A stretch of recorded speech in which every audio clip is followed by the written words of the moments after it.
আচ্ছা, এখানে কেন নিয়ে এসেছিস বলতো? আমরা এখান থেকে কি কিনবো? গিফট। কার জন্য? তোর ভাবের জন্য। তার মানে সব বলে দিয়েছিস?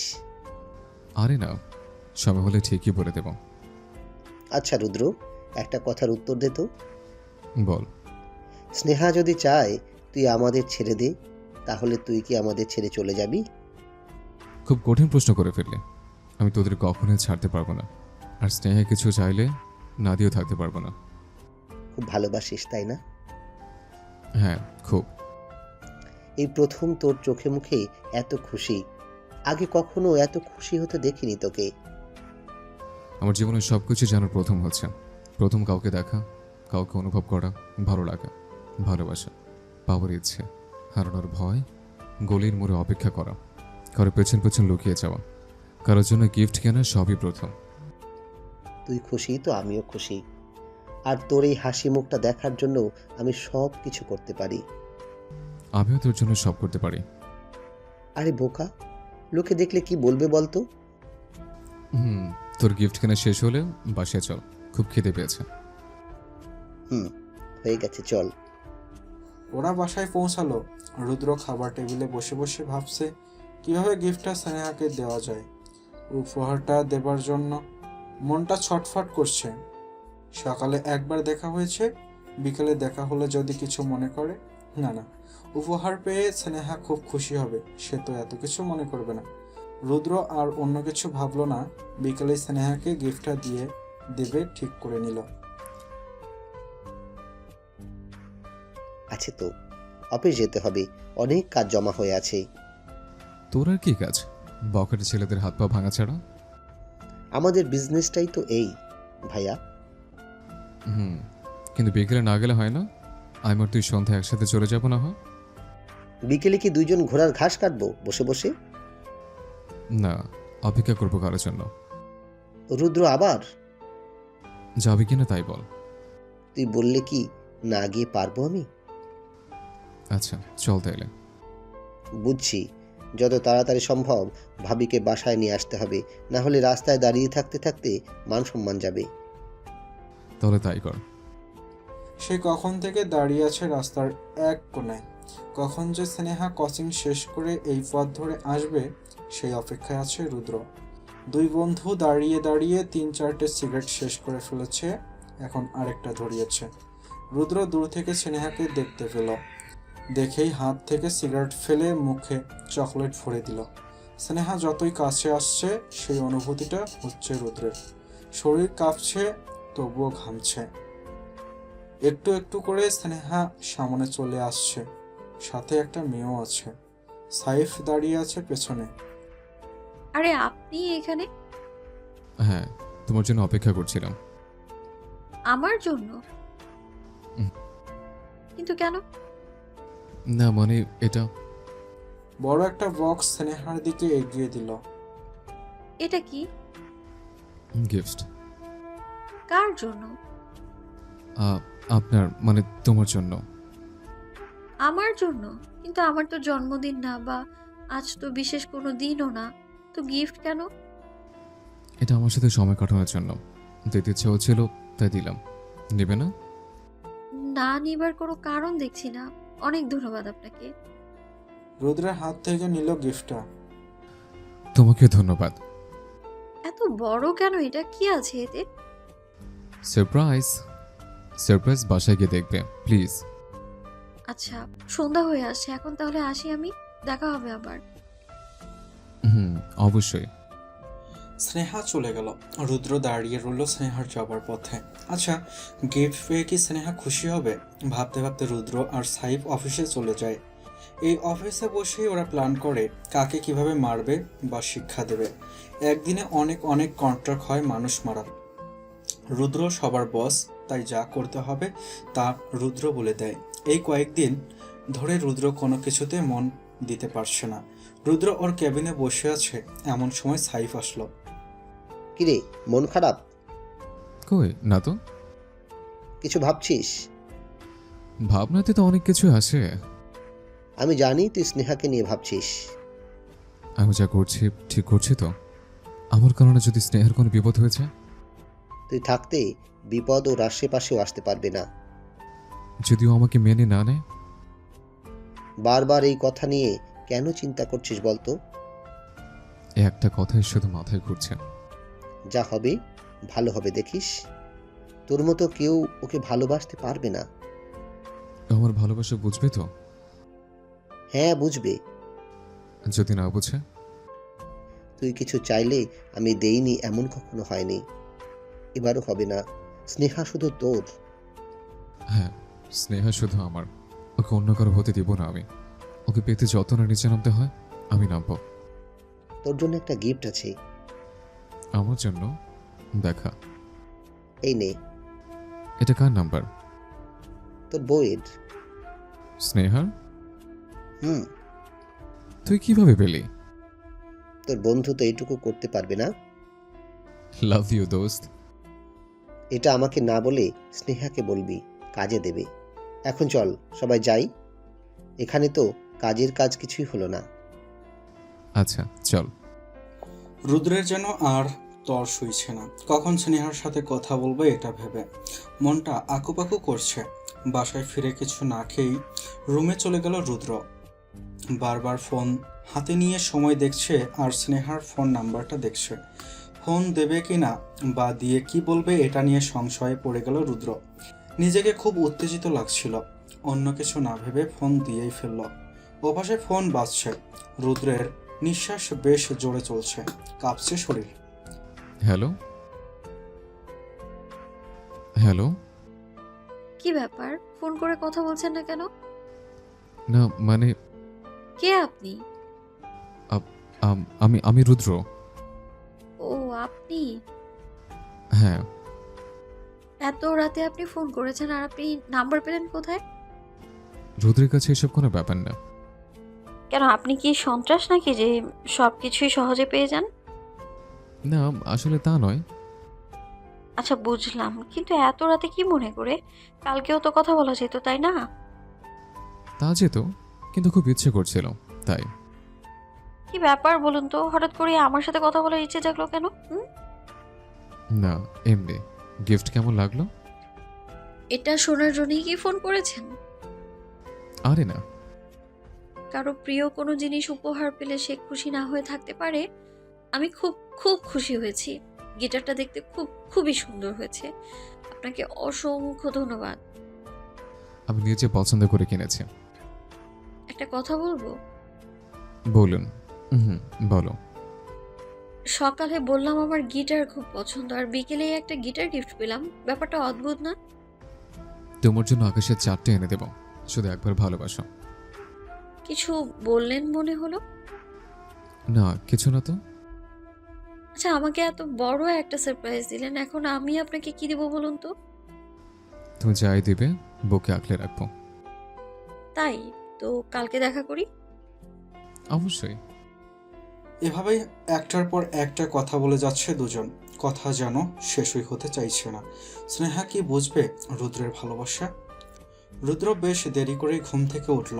কাল অনেক রাত জেগে স্নেহার সাথে কথা বলেছে তাই। স্নেহা বলেছে আজকে বিকেলে দেখা করবে।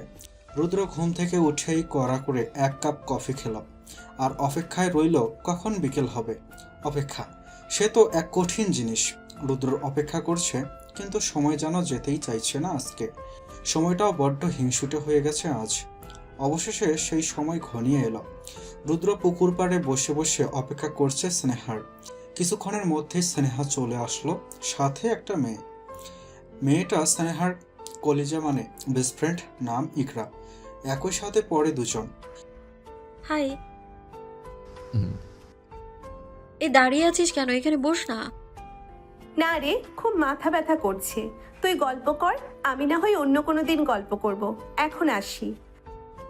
আরে দাঁড়া, পরিচয়টা করিয়ে দিই অন্তত। ইকরা চুপ করে দাঁড়িয়ে রইল। এ হলো ইকরা, আমার কলিজার দোস্ত, সেই ছোট্ট থেকে। আর ইকরা, উনি হলেন রুদ্র, খুব ভালো একজন মানুষ। আসসালামু আলাইকুম। ওয়ালাইকুম আসসালাম। কেমন আছেন ভাইয়া? এই তো আলহামদুলিল্লাহ, আপনি? আমিও। আজ তাহলে আসি ভাইয়া, অন্য কোনো দিন অনেক গল্প করব। অবশ্যই। ধন্যবাদ। স্নেহা আমি আসি রে, তুইও তাড়াতাড়ি চলে আসিস। ইকরা চলে গেল। স্নেহা আর রুদ্র দুইজনেই চুপচাপ বসে আছে, যেন নীরবতা পালন করছে। স্নেহা এতক্ষণ চুপ করে থেকে ওর পেটটা মনে হয় ফেটে যাচ্ছে। একটা জিনিস আছে আপনার জন্য। আমার জন্য? হুম। কি সেটা দেখি? চোখগুলো বন্ধ করুন। মানে? চোখগুলো আরো বড় বড় করে নিল। চোখগুলো বন্ধ করতে বলেছি, বড় বড় করে তাকিয়ে থাকতে বলিনি। কিন্তু কেন? হ্যাঁ করুন না, চোখ বন্ধ করলে আমি আপনাকে গিলে খাবো না, ডোন্ট ওয়ারি। আচ্ছা, করছি। রুদ্র চোখ বন্ধ করে নিল। স্নেহা ব্যাগ থেকে একটা বক্স বের করলো। বক্সটা খুলে ভেতর থেকে একটা ব্ল্যাক কালারের ঘড়ি হাতে নিয়ে রুদ্রকে পরিয়ে দিল। ঘড়িটার মাঝখানে বেশ বড় একটা লাফ ছিল। এবার চোখ খুলুন। ওয়াও! চোখ খুলে ঘড়ি দেখে অবাক হয়ে গেছে রুদ্র, সাথে খুব খুশিও হয়েছে। So beautiful. এটা আমার জন্য? আপনার হাতে যখন পরিয়েছি অবশ্যই এটা আপনার পছন্দ হয়েছে। খুব পছন্দ হয়েছে। তোমার চয়েস আছে বলতে হবে। তো আজ থেকে আমরা ফ্রেন্ড, ওকে? অবশ্যই। বন্ধুত্বের হাত বাড়িয়ে দিল স্নেহা। রুদ্র যেন না চাইতেও সব পেয়ে যাচ্ছে। একটু একটু করে বাড়তে থাকে বিশ্বাস, ভরসা, আশা। স্নেহা জানে রুদ্র খুব ভালো মনের একজন মানুষ, কিন্তু এখনো জানে না রুদ্রের আসল পরিচয়। এক পা দু পা করে এগোতে থাকে ওদের বন্ধুত্ব।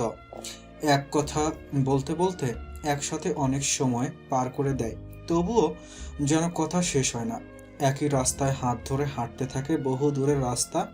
এই রাস্তা কভু যেন শেষ হবার নয়। হাঁটতে চাইলে সারা জীবন হাঁটা যায়। রুদ্রের প্রতি স্নেহার ভালো লাগা তৈরি হয়। স্নেহার প্রতিটি কথা রুদ্রের কানে বাজে।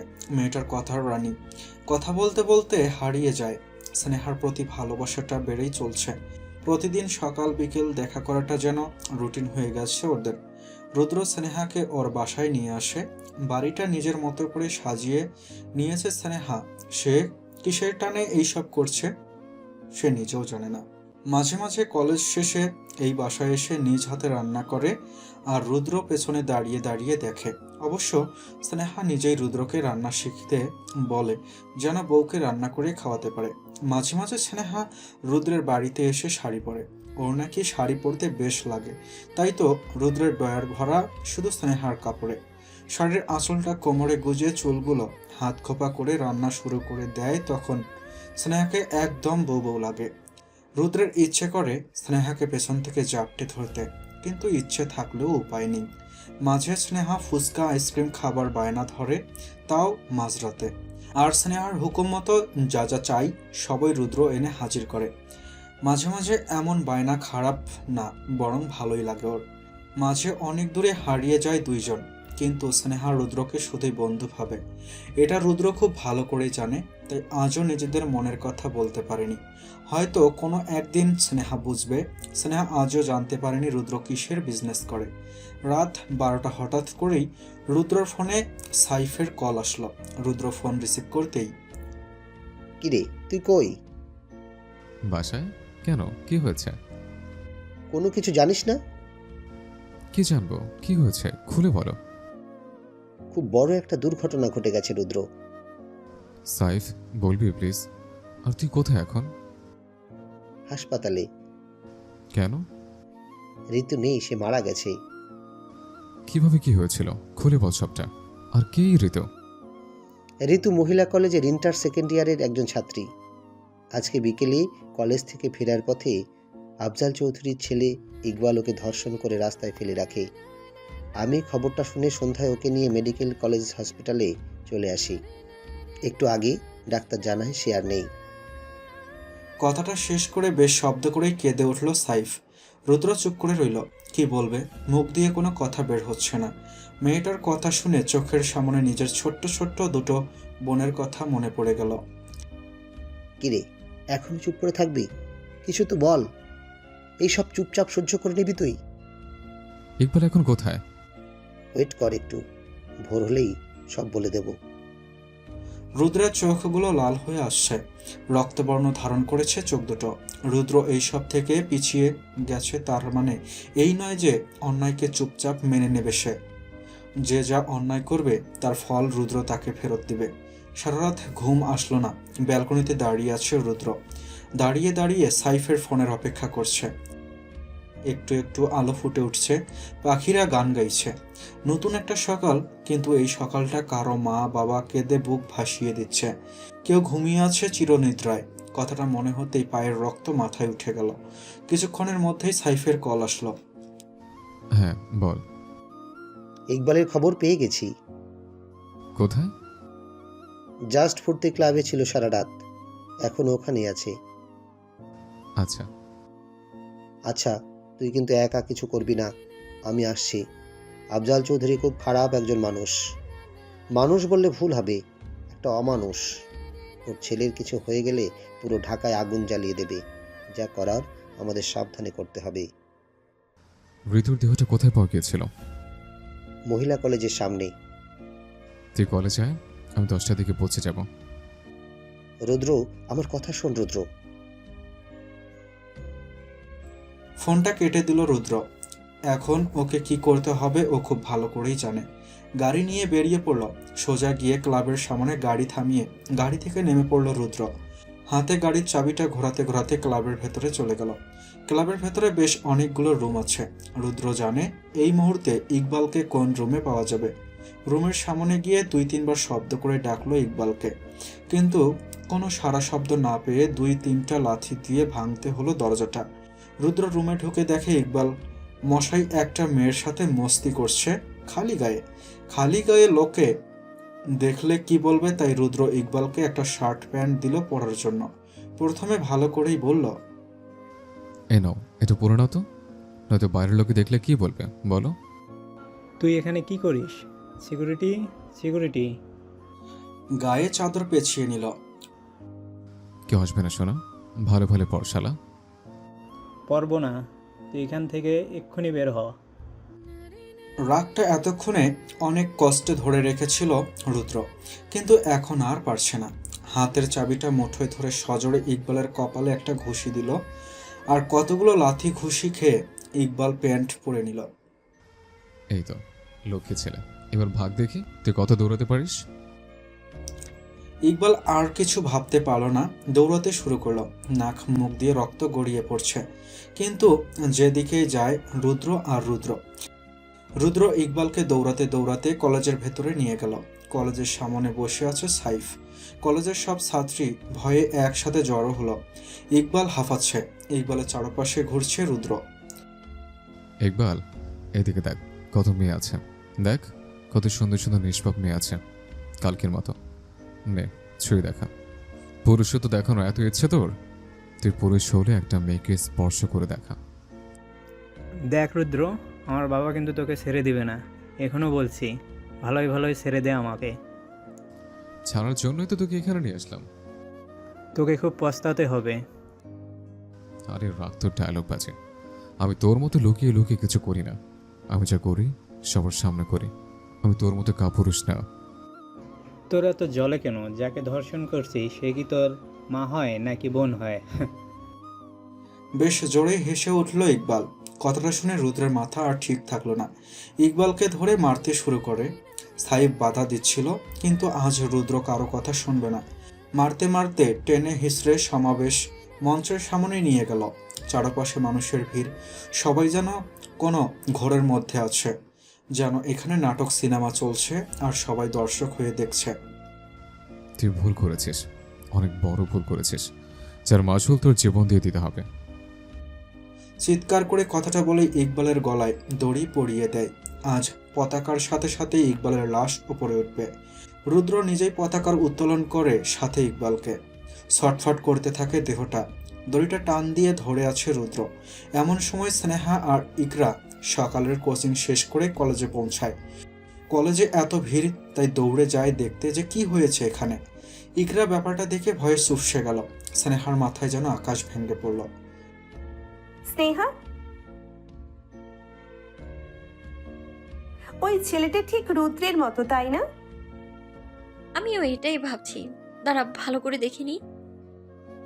স্নেহা আর একটু ভালো করে দেখার চেষ্টা করলো। হঠাৎ করে চোখটা অন্য পাশে চলে গেল, ওইখানে সাইফ দাঁড়িয়ে আছে। স্নেহার আর বুঝতে বাকি রইল না এটাই রুদ্র। স্নেহা এমন কিছু দেখার জন্য মোটেও প্রস্তুত ছিল না। এই শহরে রুদ্র থাকতে কোনো অন্যায় হতে দিবে না। যদি কেউ ভুলেও অন্যায় করো তো একে ভালো করে দেখে রাখো। এর থেকে ভয়ানক হবে তোমাদের অবস্থা। এই অন্যায়ের একটাই শাস্তি, তা হলো মৃত্যু, যা শুধু আমি ঠিক করব। কারো কোনো বাপ তাকে আমার হাত থেকে বাঁচতে পারবে না।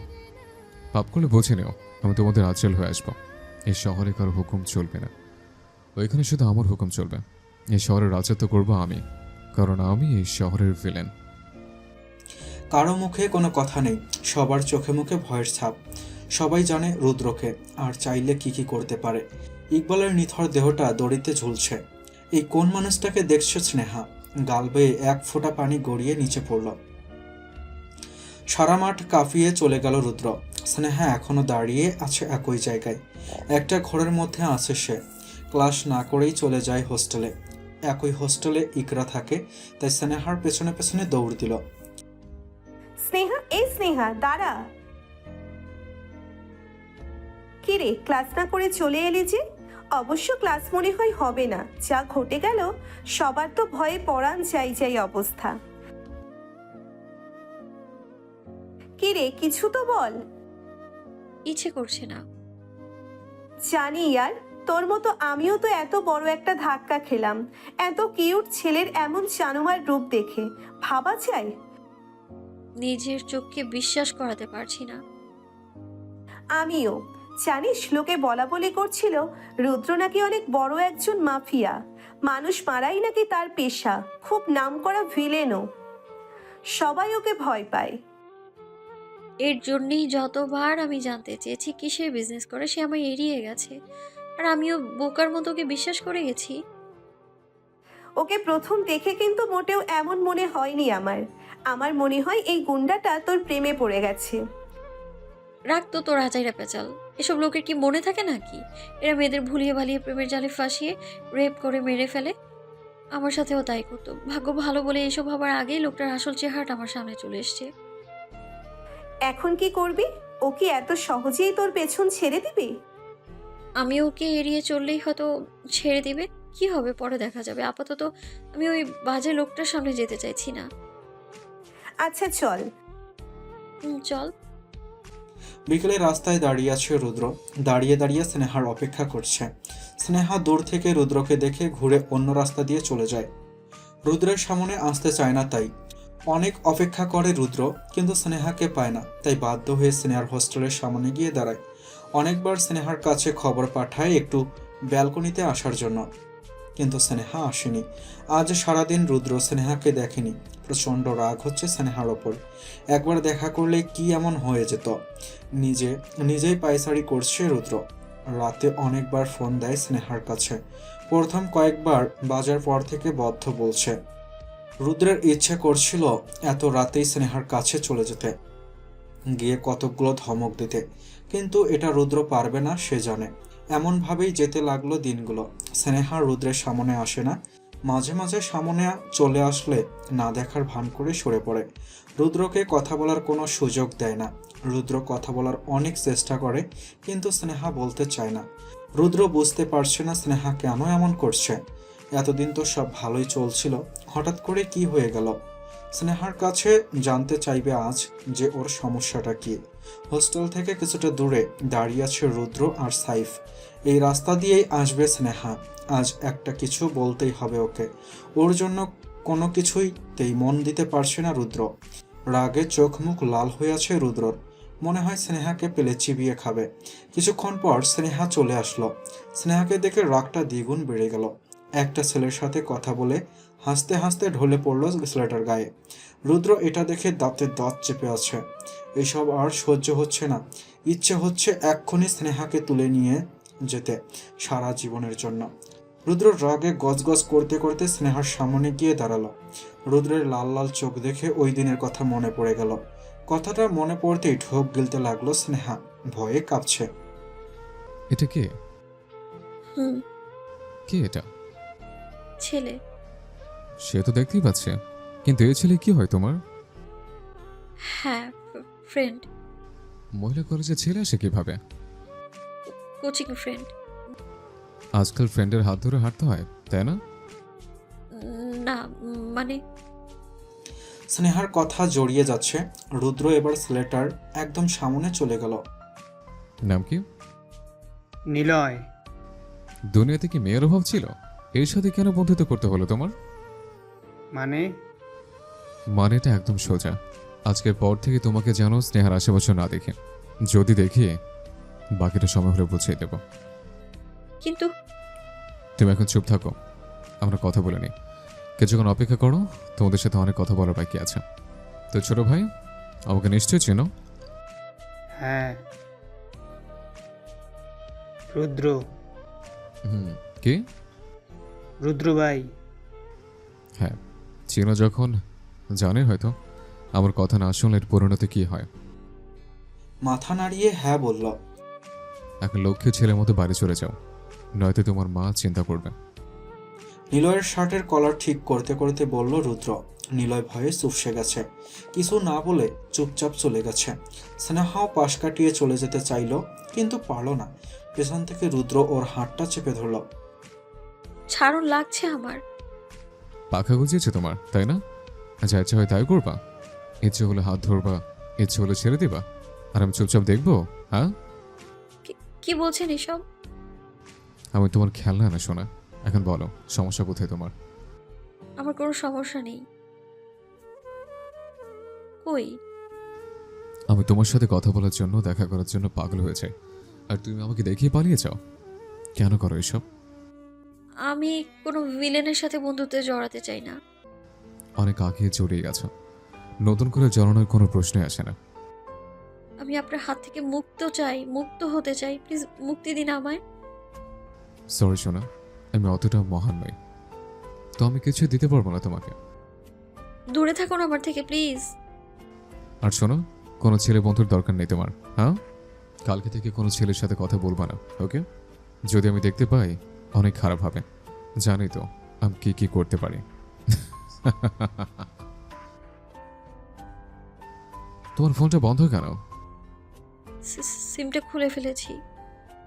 খুব বাজে কাজ করছে শোনা। যাই হোক, আজকে রাতে সিমটা অন করে আমাকে ফোন দেবে, ওকে? মনে থাকবে? হুম। আর শোনো, তুমি হয়তো চাইবে না যে তোমার সাথে এমন কিছু হোক যার ফলে তোমার জীবনটা নষ্ট হয়ে যাবে, আর সারা জীবন তোমাকে পস্তাতে হবে। তো এমন কিছু করো না যেটা করলে আমি নিজের রাগ কন্ট্রোল করতে পারবো না। মাথা নেড়ে হ্যাঁ বলল। আচ্ছা, যাও তাহলে, রাতে কথা হবে। রুদ্র স্নেহাকে আর কিছু বলতে চাইছে না। মেয়েটা এমনিতেই বেশ ভয় পেয়ে গেছে। যা বলার পরে বুঝিয়ে বলতে হবে স্নেহাকে। না বুঝলে কি করবে রুদ্র নিজেও জানে না। স্নেহার রুমে গিয়ে ধফাস করে বসে পড়ল। একটু আগের ঘটনাটা বারবার মনে হচ্ছে। রুদ্রের প্রতিটা কথা স্নেহার কানে এসে বাড়ি খাচ্ছে। লোকটা এইভাবে কথা বলল কেন? এটা কি শুধুই বন্ধুত্বের জন্য, নাকি সে অন্য কিছু ভাবে? উফ, কিছুই মাথায় আসছে না স্নেহার। মিনিট 10 পরে রুমে ইকরার আগমন। কি রে, এই ঠান্ডার মধ্যে ফ্লোরে বসে আছিস কেন? কি রে, কি হয়েছে? ও কি? ও কি হয়েছে বলবি তো? ও এসেছিল। কে আছে? রুদ্র। স্নেহার চোখে মুখে ভয়ের ছাপ। কেন? আর কি কি হয়েছিল সব খুলে বল তো। স্নেহা সব খুলে বলল ইকরাকে। ইকরাও ভয় পেয়ে গেছে, সাথে চিন্তায় পড়ে গেল। আমার মনে হয় লোকটা তোকে ভালোবাসে, তাই তো তোর পাশে নিলয়কে দেখে রেগে গেছে। প্লিজ ইয়ার, এমনিতেই প্রচুর টেনশনে আছি, দয়া করে আরো টেনশনে ফেলে দিস না। আচ্ছা আচ্ছা, শোন, আমরা পুলিশের কাছে যাই আর বলি যে লোকটা আমায় খুব বিরক্ত করে, কেমন হবে? খুব ভালো হবে। তারপর কালকে সকালে সবার সামনে তোর আর আমার লাশ দড়িতে ঝুলবে। মজার না ব্যাপারটা? উফ, এই কথাটা তো ভাবিনি। লোকটা এটাও করতে পারে, ঠিক নেই। মা গো মা, কি ডেঞ্জারাস মাইরি। সাহস আছে বলতে হবে। তুই একটু সাবধানে থাকিস, লোকটা যা খুশি তাই করতে পারে। জীবনে এত বড় ভুলটা কিভাবে যে করলাম আমি। যা হয়ে গেছে তা তো বললেও আর ফিরে আসবে না। এখন কি করবি? কি আর করবো, পড়তে বসবো। আর খেয়ে দিয়ে ঘুমাবো। তোকে তো ফোন করতে বলছে, করবি না? ভাবছি কি করা যায়। ফোন না করলে হয়তো এখানেই চলে আসতে পারে। লোকটাকে বিশ্বাস নেই। এর থেকে ভালো ফোন করে হ্যালো হাই বাই বাই করে দে। হুম। মন খারাপ করে বই নিয়ে বসে আছে দুইজন। একই রুমে দুটো বেড। দুই বেডে ইকরা আর স্নেহা থাকে। কিছুক্ষণ চুপচাপ বসে থাকলো দুইজন। তারপর খাওয়ার জন্য ডাক আসলো। তাড়াতাড়ি করে খেয়ে চলে আসলো। এসেই সিমটা অন করলো স্নেহা। ভয়ে হাত পা কাঁপছে। পাশেই দাঁড়িয়ে আছে ইকরা। ইকরা বারবার বলে যাচ্ছে ভয় না পেয়ে শক্ত হতে। কাঁপা কাঁপা হাতে রুদ্রকে ফোন করলো স্নেহা। রিং হচ্ছে। হাই সুইটি। হ্যালো। কি ব্যাপার? মনে হচ্ছে এখনো ভয় কমেনি। কে পেয়ে যাচ্ছ? কই না তো। তোমাকে নিয়ে যে আমি কি করি। আচ্ছা, করছো? বসে আছি। তোমার কুটনা বান্ধবীটা নিশ্চয়ই তোমার পাশে বসে আমাদের কথা শুনছে। হ্যাঁ। না না, ও তো ঘুমোচ্ছে। ভুরুকুসকে তাকিয়ে আছে ইকরা। মিথ্যে বলো না শোনা। আচ্ছা বাদ দাও, ডিনার করেছো? হ্যাঁ। আচ্ছা কথা বলি। কি কথা? বলবো কিনা সেটাই বলো। হ্যাঁ। তুমি খুব মিষ্টি, একদম একটা মিষ্টি পড়ি। জানো আল্লাহ তোমাকে এত সুন্দর করে কেন বানিয়ে পাঠিয়েছে পৃথিবীতে? কেন? অন্য কোনোদিন বলবো। আচ্ছা, এই কয়দিন তুমি আমার থেকে এত দূরে দূরে সরেছিলে কেন? না মানে এমনি। জানো আমার কতটা কষ্ট হয়েছে। কেন তো অবুঝ তুমি, কিছুই ঠিক বুঝছো না। আর এমন কখনো করবো না সুইটে। আমি নিজেকে ঠিক রাখতে পারি না। আচ্ছা এখন রাখি, পরে কথা হবে। মাত্রই তো ফোন করলে আর এখনো ডেকে দেবে? খুব খারাপ লাগছে। তুমি ঠিক আছো তো? হ্যাঁ, একটু ঘুমোলেই ঠিক হয়ে যাবে। আচ্ছা তাহলে চুপচাপ ঘুমিয়ে পড়ো, কালকে দেখা হবে। কথাটা শেষ করার আগেই ফোনটা কেটে দিল স্নেহা। কিছুই ভালো লাগছে না ওর। রুদ্রের কথা ভাবলেই খুব রাগ হয়। এইদিকে রুদ্রর অবস্থা খুব খারাপ। সে বুঝতে পারছে স্নেহা ওকে এড়িয়ে চলতে চাইছে, কিন্তু কি করবে, এই কদিনে আরো বেশি করে ভালোবেসে ফেলেছে। স্নেহাকে ছাড়া ওর নিঃশ্বাস বন্ধ হয়ে যায়। স্নেহাকে ছাড়া বাঁচতে পারবে না সে। যেভাবেই হোক স্নেহাকে নিজের করে নিবেই। হাজারো কথা মাথায় ঘুরপাক খাচ্ছে। অনেক কিছু ভাবতে ভাবতে ঘুমিয়ে পড়ল রুদ্র। সকাল হয়ে গেছে। ইকরা কোচিংয়ের জন্য তৈরি হচ্ছে। কোচিং শেষ করে কলেজে চলে যাবে। আবার বিকেলে কোচিং করে হোস্টেলে ফিরে আসবে। লেখাপড়ার অনেক চাপ, তার উপর এত এত সমস্যা ঘাড়ে ভর করে আছে। এই স্নেহা, এইভাবে পাগলের মতো বসে আছিস কেন? কোচিং যাবি না? পাগলই তো হয়ে যাচ্ছি আমি। কিছুই ভালো লাগছে না ইয়ার। যদি রুদ্র রাস্তায় দাঁড়িয়ে থাকে, ওকে দেখতে আমার একদম ভালো লাগে না, একদম অসহ্য লাগে। ও দাঁড়িয়ে থাকলে থাকবে, তাতে আমাদের কি? ওর জন্য লেখাপড়া ছেড়ে দিবি নাকি? উফ, কি যে করি কিছু মাথায় আসছে না। তৈরি হয়ে আয়, কি হবে পরে দেখা যাবে। আচ্ছা একটু ওয়েট কর, আমি আসছি। স্নেহা তাড়াতাড়ি তৈরি হয়ে বেরিয়ে পড়লো ইকরার সাথে। রাস্তার এপাশ ওপাশ ভালো করে দেখে হাঁটা শুরু করলো দুজন। কোচিং যাওয়ার পথে কোনো সমস্যাই হলো না। কোচিংয়ে গিয়ে দেখে নিলয় মন খারাপ করে বসে আছে। স্নেহা গিয়ে নিলয়ের পাশে বসল। কি মন খারাপ কেন তোর? কি কথা বলবি না? আচ্ছা শোন, কালকের জন্য অনেকগুলো সরি রে। আমি নিজেও বুঝতে পারিনি এমন কিছু একটা হবে। তুই এই গুন্ডাটার সাথে প্রেম করিস? আগে জানলে কখনোই তো আশেপাশে আসতাম না। দূর, কিসের প্রেম? কয়েকদিনের বন্ধুত্ব ছিল শুধু, তাও আমি জানতাম না লোকটার আসল পরিচয়। যখন থেকে জানতে পেরেছি তখন থেকে দূরে সরে গেছি। মাফ করে দেন বোন, আমি তো তোর থেকে অনেকটা দূরে রেখে আসবো। এত অল্প বয়সে মরতে চাই না আমি। Bye bye. আরে শোন, আমার নোট খাতাগুলো লাগবে, কবে দিবি? বিকেলে দিয়ে দিব। কোচিংয়ে আসবি তো? হ্যাঁ আসবো। কোচিং শেষ হয়ে গেছে। ওরা বেরিয়ে পড়লো কলেজের উদ্দেশ্যে। স্নেহার অনেকটা ভয় ভয় লাগছে। যদি কলেজের সামনে রুদ্র দাঁড়িয়ে থাকে, কি করবে সে? হাঁটতে হাঁটতে কলেজের সামনে চলে আসলো। যা ভেবেছিল তাই হলো। রুদ্র দাঁড়িয়ে আছে কলেজের গেটের পাশে। স্নেহাকে দেখেই একটা হাসি দিল। স্নেহাও হাসি দিল অনেকটা জোর করে। রুদ্র কাছে আসতে ইশারা করলো। স্নেহা পরে বলে ইশারা করে কলেজের ভেতরে চলে গেল। রুদ্রের মনটা খারাপ হয়ে গেছে। একটু কথা বলে কলেজে ঢুকলে কি এমন সমস্যা হতো। মন খারাপ করে চলে গেল রুদ্র। স্নেহার কোনো কিছুতেই মন বসতেছে না। কেমন কেমন লাগছে, মনে হচ্ছে খুব শীঘ্রই খারাপ কিছু একটা হবে। রুদ্রের কথাগুলো মাথা থেকে ঝেড়ে ফেলতে পারছে না। ইকরা স্নেহার হাতটা শক্ত করে চেপে ধরল। এত কিছু ভাবিস না, যা হবে ভালোর জন্যে হবে। করুণ দৃষ্টিতে তাকালো ইকরার দিকে। পাগলি একটা, আমি আছি তো তোর সাথে। তোর সব বিপদ দুজনে মিলে মোকাবেলা করব। সেই ছোট্ট থেকে ওদের বন্ধুত্ব খুব গভীর, একজন আরেকজনের জীবন। ইকরার কথায় কিছুটা ভরসা পেল স্নেহা। কলেজ শেষ করে আবার কোচিংয়ে চলে গেল। রাস্তায় রুদ্রকে দেখতে না পেয়ে শান্তির নিঃশ্বাস ফেলল ওরা। কোচিংয়ে গিয়ে দেখলো ক্লাস শুরু হয়ে গেছে, তাই কেউ কোনো কথা না বলে চুপচাপ ক্লাস করতে শুরু করলো। কোচিং শেষে বাইরে এসে বেশ বড় একটা নিঃশ্বাস ফেলল। সন্ধ্যা হয়ে আসছে প্রায়, তাই তাড়াতাড়ি হাঁটা শুরু করলো। কিছুটা দূরে আসার পর স্নেহা খেয়াল করলো পেছন থেকে কেউ ওদের ডাকছে। পেছনে তাকিয়ে দেখলো নিলয় আসছে কতকগুলো খাতা হাতে নিয়ে। স্নেহার বুঝতে বাকি রইল না এই খাতাগুলো নোট খাতা। নিলয় দৌড়ে ওদের কাছে চলে আসলো। কিরে, এখন থেকে ডাকছি ওকে, শুনবার কোনো নামগন্ধ নাই। এগুলো কালকে দিলেও তো হতো। আমি প্রতিদিন তোর খাতা বয়ে বেড়াই, পারবো না। ক্লাসে দিয়ে দিতাম, কিন্তু ক্লাস শেষে দেখে তোরা নেই, তাই তো দৌড়ে আসতে হলো। খুব ভালো করেছিস, দরকার ছিল আমার। না বাবা, তোদের সাথে আর কোনো কথা নেই। এ শোন, কালকে আসবি তো? হ্যাঁ। নিলয় ভালো করে উত্তরটা দিতে পারলো না। পেছন থেকে কেউ এসে ওকে মারতে শুরু করলো। নিলয় বেগ সামলাতে না পেরে রাস্তায় পড়ে গেল। স্নেহা তাকিয়ে দেখলো রুদ্র আর সাইফ। দেখতে দেখতে কয়েকটা ঘুষি লাথি মেরে বসলো। স্নেহা বারবার রুদ্রকে থামানোর চেষ্টা করছে। এ কি করছেন এসব? ছাড়ুন ওকে, আমি বলছি ওকে ছাড়ুন এক্ষুনি। ভালো হচ্ছে না কিন্তু। ওকে, ওকে তো আজ আমি মেরেই ফেলবো। ওর এত বড় সাহস!